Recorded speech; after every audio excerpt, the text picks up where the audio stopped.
Representative Liz Cheney is coming for former President Donald Trump and the GOP in her new book, Oath and Honor.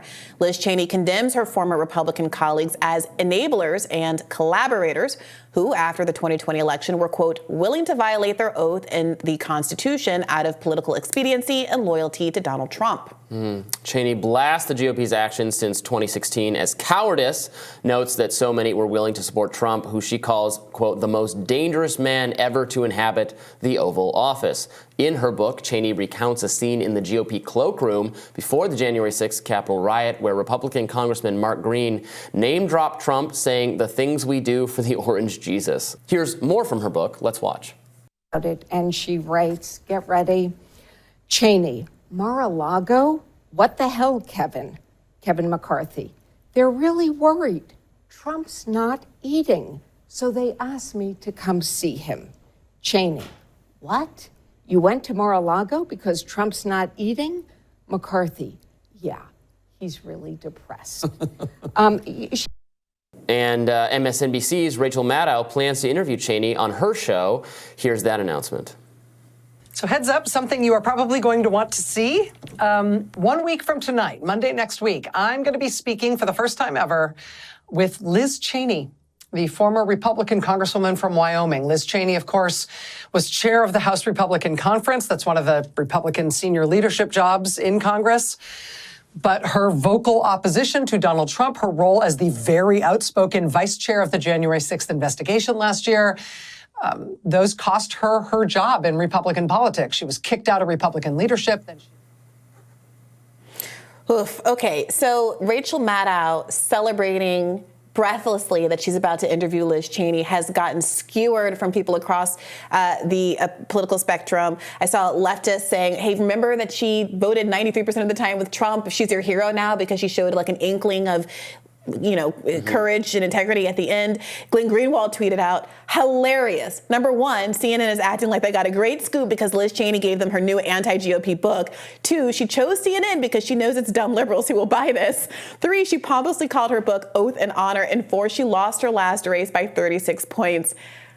This is what MSNBC does. They will happily host a never Trump Republican long before they would even consider hosting someone who is left-leaning, Marianne Williamson, as we talked about in an earlier segment, or someone like Glenn Greenwald, right? But they will breathlessly platform and give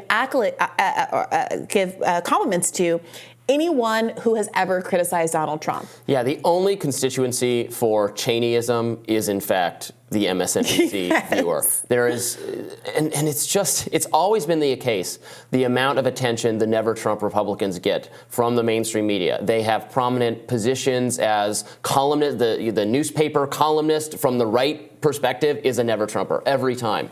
That view, which has never been popular among the base. The base loves Trump. They like his policies. Maybe they have mixed feelings on whether he's the best candidate again, and not so mixed because he's easily going to win the nomination. But for people who hate Trump, that there's a party for that. It's the Democrats. Right. And it's like obvious. It's obvious. That's why Liz Cheney, like you said, lost her election by so much. This stance that she made against everything Trump stands for is not part of the Republican Party. And in fact, I would argue that her version of the Republican Party, the Cheney family version, which was relentlessly neoconservative, was actually at odds with the base all along. People who spoke out against it it took the establishment media and political ecosystem by surprise every time they broke out. People like Ron Paul back before Trump, and then Donald Trump himself, taking them all by surprise by expressing a foreign policy totally at odds with Cheneyism, but actually popular with conservatives. Yeah. So this is why she has no party anymore. Yeah, and by the way, it's why so many people on the left who aren't even that far left feel like they don't have a party anymore either, because it's not a Republican Party and Democratic Party. It's a Republican Party and a not Trump Party. And everybody who has politics that aren't just being resistant to Trump don't have a place to go. I'm curious what you make of the McCarthy clip that was embedded in there, where he seems to want to go and help Donald Trump work through his soft girl summer. Help him make sure that he's eating and feeling comfortable. So and nice. Does that resonate with you as a legitimate excuse for Kevin McCarthy's behavior, for people who were critical of Donald Trump in the moment for attempting to allegedly overturn the election? I mean, I don't know. McCarthy clearly wanted to keep a close relationship with Trump for exactly a moment like trying to become speaker and then hold on to the speakership, which didn't work out too well. Although Trump didn't lift enough of a finger to prevent McCarthy's downfall, but he was initially supportive of keeping McCarthy. He didn't work that hard at it. Trump does, he doesn't stick his neck out exactly for people who've been kind to him in the past, but he didn't do anything against McCarthy. So it was probably a good move to keep Trump close. What do we think McCarthy was doing to make sure that Trump was eating? Do you think he was, airplaning? Here comes what Trump likes to eat, like McDonald's, like fast food, right? Yeah. Or steak, well done steak with ketchup on it. Oof. So maybe he would be squeezing the ketchup onto Donald Trump's steak. He's got to wear gloves, putting though, his bib over he's a him, germaphobe. tying it for him. Here's your steak, Mr. President.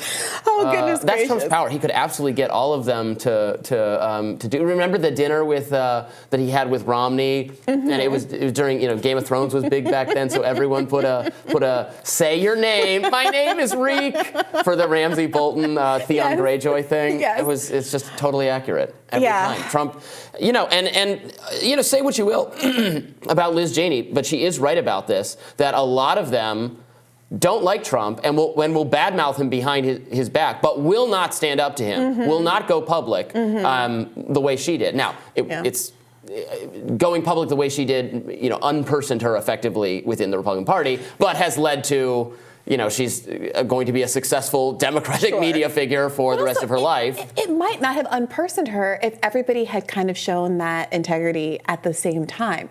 There was this kind of memory hold moment after 1/6 where a lot of Republicans were saying things like, I don't approve of what happened at the Capitol. In the moment, it was very much an obvious embarrassment to the Republican Party. And then when it became clear that Trump wasn't going away, that he was going to be able to mount another campaign, everybody got their ducks back in a row.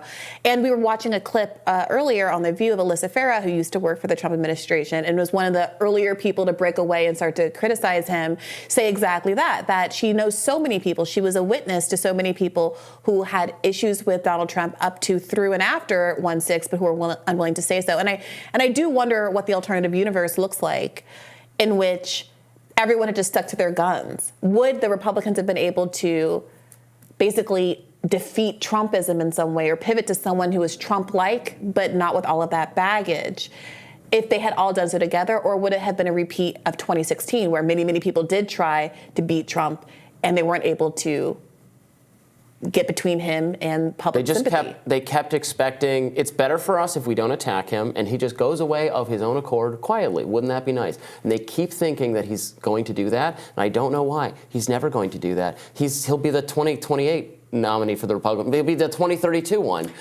for as long as he wants. If he wants it, it'll be his. And they'll keep saying, well, this is it. This is the last time we have to do Trump stuff for Trump. No. As long as he's alive, it'll be his nomination. And he's going to live forever because his insides are preserved by all of the McDonald's that he's eating. All right, that does it for us for today. Tomorrow on Rising, we'll just have everything you could ever hope for in a political news show. Truly. All right. Be sure to like, share, and subscribe so you never miss any content. For those of you who prefer to listen while you're on the go, we're now available anywhere you listen to podcasts. See ya. Bye-bye. Doing the plane.